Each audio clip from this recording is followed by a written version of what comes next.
لا قلت هذا، حتى الظروف كانت شويه صعيبه، ما يستاهلها يعني. 10 سنين السوداء هذيك ما جوزنا صور، يعني شغل واعره واعره باش تلعب يعني في البطوله وديبلاسي وفي البيس وتجي، يعني مش ما كانت سهله. ودوماج كانت جينيراسيون كانت في المستوى توب.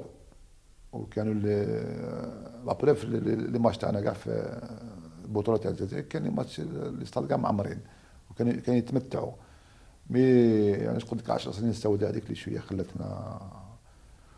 وكان بزاف الامور، حاجات اللي ما نجموش نتكلموا عليهم، تاثرنا بزاف، وكان عندنا مشاكل كبار والناس على بالهم بها.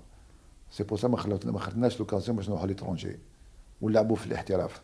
كانت عندنا كانت عندنا لي شونس باش نلعبوا في ايترونجي. انا واحد كان عندي كونتاكت في جوست مول لا كوب دافريك تاع 96، 96 في افريك دو سود، اللي كان عندي كونتاكت مع اوندو بيرات.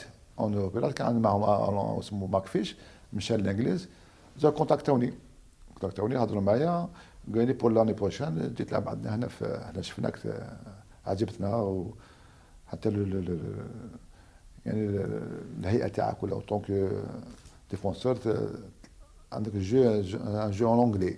بعد كي دخلت الجزائر صاروا المشاكل. عندنا حضرت سيرفيس ميليتير. سيرفيس ميليتير يعني الخدمه الوطنيه، ماشي غير انا، شحال من واحد اللي كانت الخدمه الوطنيه كانت تتبع فينا، وما خلتناش باش سيرتو باش انا قلتها لك ديجا، ما خلتناش باش نروحوا ليترونجي.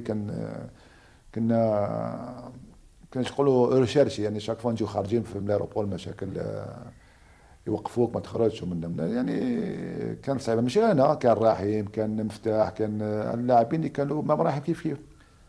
حتى انا في 96 حتى رحت جاني بريمير كونتاكت، رحت لتونس، ستاد تونيزيان. قلت نجوز بيريود هذيك شويه زيد، تعاود ترجع كيف يقول لك لافي، الحواله بيان، ولافي تكون مليحه، والشعب يكون بيان، وحنا نكونوا بيان. ونجي لابريف هذيك من الاسباب اللي ما خلتنيش نخرج ليترونجي. وكان عندي كيف مع مارسي، كيف 93 94 انا خارج من الايروبور.